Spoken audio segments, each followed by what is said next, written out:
le processus législatif de notre pays, le Maroc, depuis la première constitution de 1962 jusqu'à 70, 92, 96, oui, et 2011. On note à ce stade que il y a d'abord au niveau de la langue de la rédaction de l'ensemble des constitutions est une langue masculine. On trouve que les citoyens, on ne trouve pas forcément les citoyens et les citoyennes. Al-muwatin ou al-muwatina. Donc, d'abord, on peut constater qu'il y a une forme de discrimination linguistique d'abord, qui peut produire un effet ou bien qui reflète la consécration de la mentalité masculine, aussi bien chez le législateur de façon inconsciente. C'est-à-dire que, et là, je note que c'est pas seulement notre pays qui avait, je dirais, omis cette distinction, je dirais, linguistique, et je fais référence à certaines autres constitutions au niveau international, le cas échéant de la constitution vénézuélienne. C'est elle, la seule au monde, je dirais, qui ne cesse de répéter les citoyens et les citoyennes. À chaque fois, elle insiste sur l'aspect linguistique. Donc, c'est un trait distinctif, à mon sens, d'importance majeure.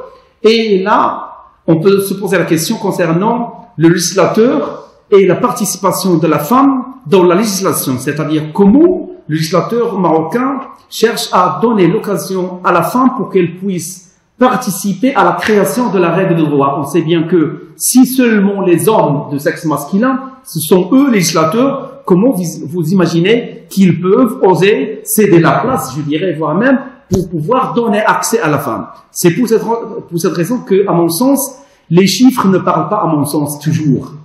Parce que, tant qu'on parle à la capacitation via l'empowerment, selon l'expression anglaise, qui vise à donner accès. C'est vrai. Donc c'est bon, de façon périodique, de façon temporaire, on peut accéder, on peut donner accès à la femme aux institutions de façon temporaire, mais ce n'est pas une disposition proprement dit démocratique, puisque on ne donne pas. Donc généralement, ça doit être un fait. Ça doit être une réalité, mais tant que le législateur avait mis en place cette disposition, c'est-à-dire que il y a des lacunes, il y a des entraves, il y a des aqabat que les citoyens doivent, si vous voulez, surmonter. À la fois, c'est qui le législateur? Si on se pose la question, c'est qui ce parlementaire qu'on cherche qu'il puisse faire une forme de rébellion et de révolte législative de façon à donner accès à la femme. Et déjà, lorsqu'on dit, même au niveau linguistique, donner, c'est comme si on fait une forme de faveur, alors que la capacitation signifie que la femme soit présente par la force de la loi.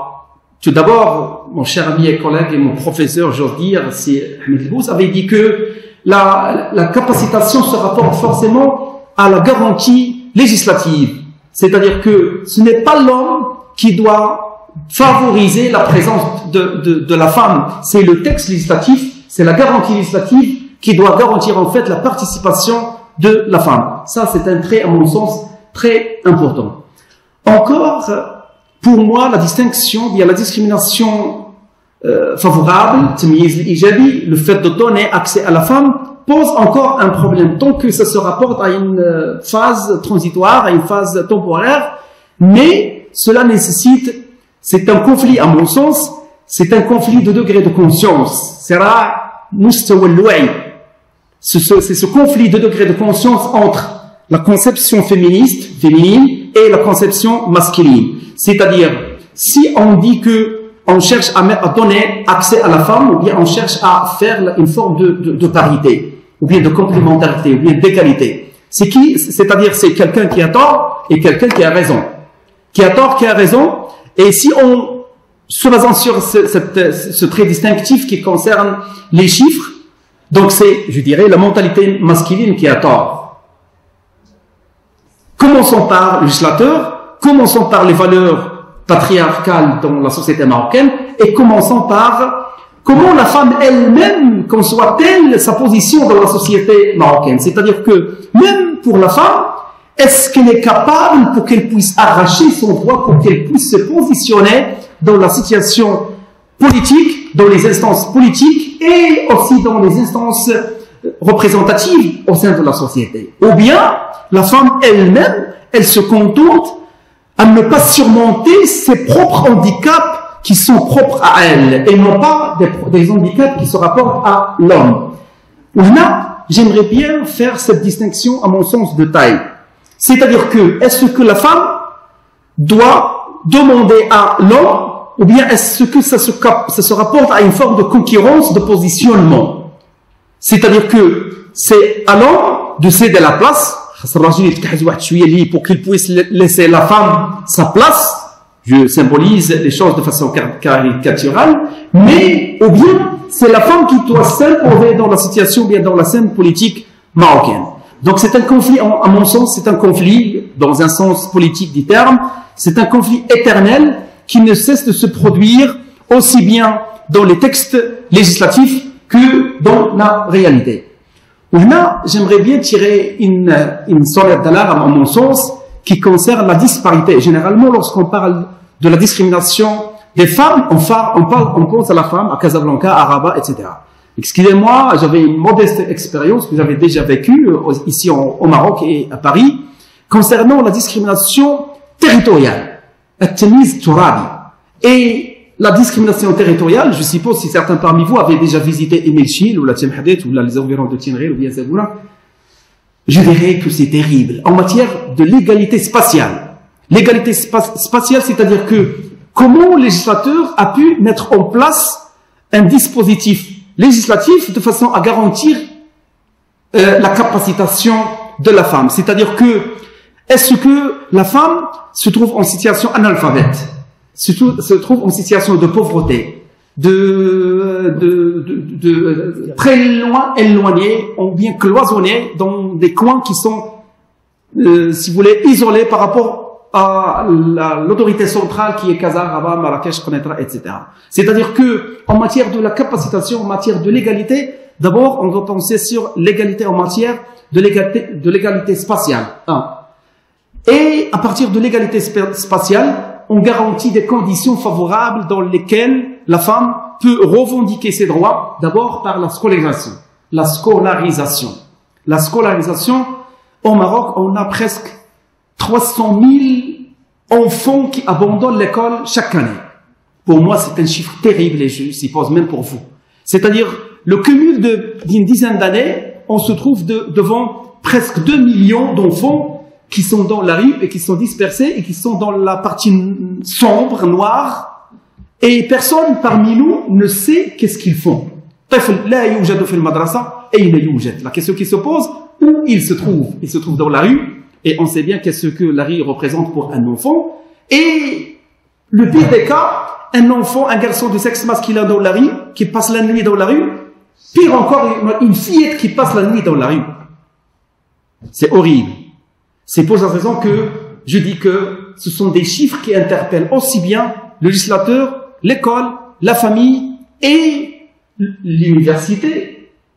Donc c'est très important, à mon sens, pour que l'université s'ouvre sur son environnement socio-culturel de façon à parler des sujets tabous, à revendiquer des textes et à mettre en doute certaines valeurs qu'on s'y pense, que ce sont des valeurs communes dans la société marocaine.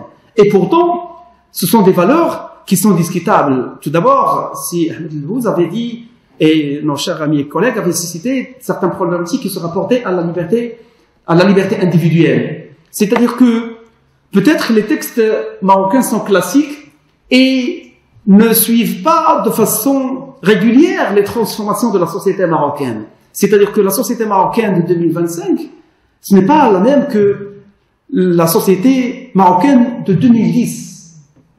C'est-à-dire que les transformations que la société marocaine connaît avaient connu pendant 100 ans l'équivalent, à mon sens, de façon très modeste, 10 ans en 2020 et 2025. C'est-à-dire que si nos parents, nos ancêtres avaient connu des changements pendant une durée de 100 ans, les changements que la société avait connus pendant 100 ans, actuellement se trouvent en situation de 10 ans, voire même, si avec l'intelligence artificielle, on peut même parler de 3-4 ans.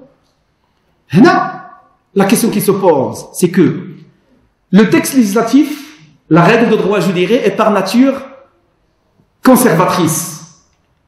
Le législateur n'a pas cette tendance pour qu'il puisse faire des transformations et des changements et des réformes de la règle de droit pour qu'elle puisse accompagner la société marocaine. Vous imaginez et vous voyez avec moi, je remercie mon cher ami et collègue, c'est Grini, enchanté, marhaba bik, c'est Grini, très bien. Je reviens pour dire concernant cette anomalie qui concerne les changements et comment ces changements peuvent s'incarner dans les textes de loi. Le débat qui a été soulevé concernant le code de la famille, c'est-à-dire, et même actuellement n'a pas été tranché. C'est-à-dire que le débat suscite encore des controverses et suscite encore des polémiques qui ne sont pas toujours tranchées, qu'on ne s'est pas mis d'accord en tant que société marocaine de façon à mettre fin ou bien à donner lieu à un code de la famille qui représente toutes les dimensions idéologiques, philosophiques et religieuses de la société marocaine. C'est-à-dire que le texte de la loi et les anomalies de la réforme du texte de la loi par rapport à la société. C'est un grand problème à mon sens. C'est-à-dire que le législateur dit que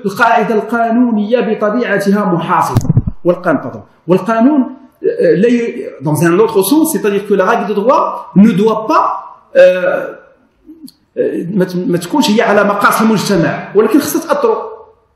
c'est-à-dire que c'est vrai, on peut reconnaître l'aspect conservateur de la règle de droit, mais il ne fallait pas avoir une règle de droit décalée par rapport à une société.